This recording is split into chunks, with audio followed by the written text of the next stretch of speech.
Hi friends, வணக்கம். Welcome to சர சங்கமம். இந்த சேனல் மூலமாக உங்கள் எல்லாரையும் மீட் பண்ணுறதுல எங்களுக்கு ரொம்ப சந்தோஷம். நீங்கள் ஃபர்ஸ்ட் டைம் எங்கள் சேனலுக்கு வந்திருக்கீங்கன்னா மறக்காமல் சப்ஸ்கிரைப் பண்ணிக்கோங்க. கூடவே பெல் ஐக்கானையும் கிளிக் பண்ணி வச்சுக்கோங்க. ஸோ தட் எங்களோட அடுத்தடுத்த பதிவுகளை நீங்கள் மிஸ் பண்ணாமல் பார்க்குறதுக்கு அது உங்களுக்கு வசதியாக இருக்கும். அன்றாடம் நம்மளோட வாழ்க்கையில் நடக்கிற நிகழ்வுகளை பற்றி நம்ம டிஸ்கஸ் பண்ணிட்டு வரோம்.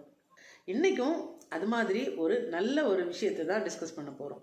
ஒரு கிராமத்தில் ஒரு விவசாயியும் அவரோட மனைவியும் தங்களோட 1 ஏக்கர் நிலத்தில் விவசாயம் பண்ணி வாழ்ந்துட்டுருக்காங்க.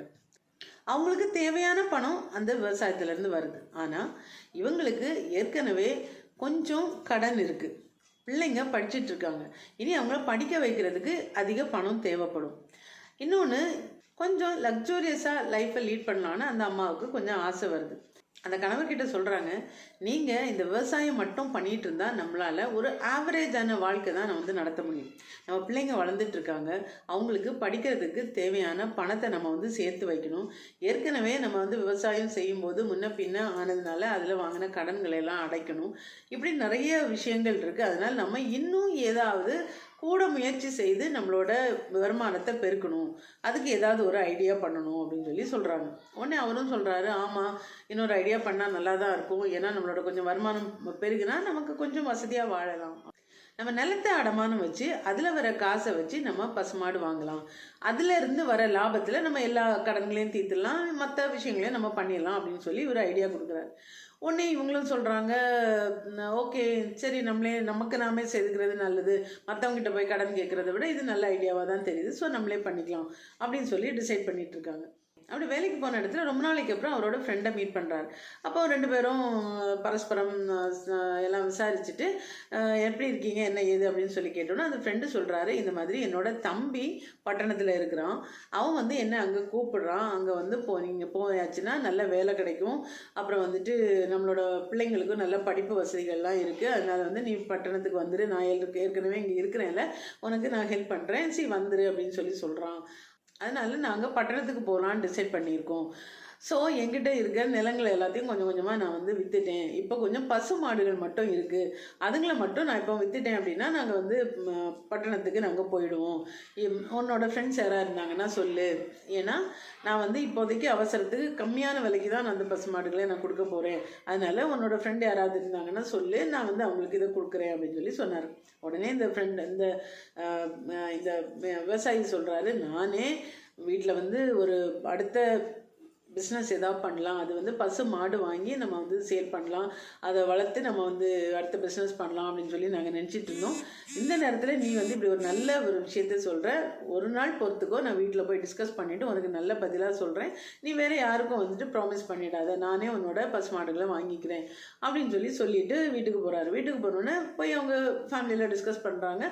ஸோ வாங்க அதுன்னு டிசைட் பண்ணாங்க. அப்போ அவர் என்ன சொல்கிறாரு, இந்த நான் இடத்த குத்தகை கொடுத்துட்டு அந்த காசை கொண்டு போய் நான் இவர்கிட்ட கொஞ்சம் கொடுத்துட்டு மீதியை நான் திரும்ப நான் உனக்கு தரேன், இந்த மாடுகளையெல்லாம் நான் வச்சு பிஸ்னஸ் பண்ணி எனக்கு ஒரு 1 இயர் டைம் கொடு, அதுக்குள்ளே நான் உனக்கு அந்த அமௌண்ட் எல்லாம் ரிட்டர்ன் பண்ணிடுறேன் அப்படின்னு சொல்லி அந்த ஃப்ரெண்டுக்கிட்ட சொல்லி அவரும் ஓகே சொல்லிடுறாரு. பிகாஸ் அவர் பட்டணத்துக்கு போகிற ஹரிபரியில் இருக்கிறாரு. ஸோ ஓகே அப்படின்னு சொல்லிடுறாரு. சந்தோஷமாக இவர் என்ன பண்ணார், 10 பசுமாடு அவர்கிட்ட இருந்தது. ஸோ 10 பசுமாட்டையும் அவர் அங்கேருந்து வாங்கிட்டு வீட்டில் வச்சிடறாரு. வீட்டில் வச்ச உடனே வீட்டுக்கு அதுக்கான ஒரு தொழுவம் கட்டிடுறாங்க.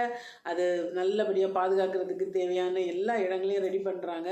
இந்த மாடுகளுக்கெல்லாம் நல்ல உணவு கொடுத்தாதான் அதுங்க நல்ல ஸ்ட்ராங்காகவும் இருக்கும், நிறைய பாலும் நமக்கு கறக்கும், அது மூலம் நமக்கு நிறைய லாபம் கிடைக்கும். அதனால நான் இவங்களை நான் காட்டுக்கு கூட்டிகிட்டு போகிறேன், போய் அவங்களுக்கு நல்ல மேய்ச்சல் கொடுத்து நான் திரும்ப கூட்டிகிட்டு வரேன் அப்படின்னு சொல்கிறாரு. உடனே இந்த அம்மா சொல்கிறாங்க, ஓகே அதுவும் நல்ல ஐடியாவாக தான் இருக்குது, நான் எங்கள் வீட்டில் உள்ள வேலைகளை பார்த்துக்கிறேன், நீங்கள் போய் அதை மேய்ச்சல் கொடுத்துட்டு கூட்டிகிட்டு வாங்க அப்படின்னு சொல்லி அனுப்புகிறாங்க. இவர் என்ன பண்ணுறாரு, காட்டுக்கு கூட்டிகிட்டு போகிறாரு. அவங்களுக்கு நல்ல மேய்ச்சல் கொடுத்துட்டு வீட்டுக்கு கொண்டு வந்தோடனே அவங்களுக்கு தேவையான தவிடு, அந்த புண்ணாக்கு, அந்த மாதிரி எல்லா உணவுகளையும் நிறைய அவங்களுக்கு நல்ல சத்துள்ள உணவாக கொடுத்து நல்லபடியாக அவங்கள பராமரிச்சுக்கிட்டதுனால இவங்களோட பிஸ்னஸ் நல்லா வளர்ந்து வருது. இந்த பசுமாடுகள் நிறைய பால் கொடுக்குது. அதுலேருந்து பால், தயிர், நெய் இப்படி எல்லாமே வந்துட்டு இவங்க வந்து சேல் பண்ணுறாங்க. இவங்க நல்ல ப்ராடக்ட்ஸை கொடுத்ததுனால இவங்க கிராமத்தில் மட்டும் இல்லை, பக்கத்து கிராமத்தில் உள்ளவங்களும் இவங்கக்கிட்ட மட்டும்தான் வந்து வாங்குறாங்க. ஸோ இவங்களோட பிஸ்னஸ் நல்லா டெவலப் ஆகுது. அதன் மூலம் இவர் என்ன பண்ணுறாருன்னா, இவர் வாங்கின கடனை அடைச்சி அந்த நிலத்தை மீட்டுறாரு. இவங்களுக்கு குழந்தைங்களுக்கான படிப்புக்கு தேவையான பணத்தை எல்லாம் சேர்த்துக்கிறாரு. இப்படி அவங்களோட கடின உழைப்பினால அவங்களோட எதிர்காலத்துக்கு தேவையான பணத்தை இவங்க வந்து கொஞ்சம் கொஞ்சமாக சேர்த்துட்டு வராங்க. ஸோ சந்தோஷமாக இருக்கிறாங்க. இப்படி நம்ம வாழ்க்கையில் கூட ரொம்ப ஸ்க்ராட்சில் இருந்து மேலே வந்த நிறைய பேரை பற்றி நம்ம பார்த்துருப்போம். ஒன்றுமே இருந்திருக்காது. அவங்க அப்பா அம்மா காலத்துலேயோ இல்லை அவங்க சின்னவங்களாக இருக்கும்போது ரொம்ப கஷ்டப்பட்டிருப்பாங்க. ஆனால் நேர்மையாக கடுமையாக உழைச்சி ஏதோ ஒரு பிஸ்னஸ் பண்ணியோ இல்லை ஏதோ ஒரு வேலையை செய்தோ நல்லபடியாக அவங்க ஒன்றொன்றையும் ஞானமாக யோசித்து செய்து வாழ்க்கையில் முன்னேறி வந்துட்டு இருப்பாங்க. அது நமக்கு சிலவங்களை பார்க்கும்போது ரொம்ப ஆச்சரியமாக இருக்கும். இவங்க இவ்வளோ நிலைமையில் இருந்தவங்க இன்றைக்கி வந்துட்டு அவங்களோட கடின உழைப்பால் இவங்க இவ்வளோ தூரத்துக்கு வந்திருக்காங்க அப்படின்னு நமக்கு கண்ணெதிரே வந்து நிறைய சாட்சிகள் இருப்பாங்க. அந்த மாதிரி நீங்கள் மீட் பண்ண ஒருத்தவங்களோட வாழ்க்கை உங்களுக்கு சுவாரஸ்யமாக இருந்துச்சு அப்படின்னா அதை ஷேர் பண்ணுற அளவுக்கு அது வந்து மற்றவங்களுக்கு அது மோட்டிவேஷனாக இருக்கும் அப்படின்னு நீங்கள் நினச்சா கண்டிப்பாக எனக்கு கமெண்டில் ஷேர் பண்ணுங்கள். அதை பற்றி நம்ம வந்து டிஸ்கஸ் பண்ணலாம். இந்த பதிவு உங்கள் எல்லாருக்கும் பிடிச்சிருக்கோன்னு நம்புகிறோம். பிடிச்சிருந்தா லைக் பண்ணுங்கள், கமெண்ட் பண்ணுங்கள், உங்கள் ஃப்ரெண்ட்ஸுக்கு ஷேர் பண்ணுங்கள். மறக்காமல் சப்ஸ்கிரைப் பண்ணி வச்சுக்கோங்க. மீண்டும் ஒரு இன்ட்ரெஸ்டிங்கான சப்ஜெக்டோடு உங்களை மீட் பண்ணுறேன். Until then, it's bye from Mahi.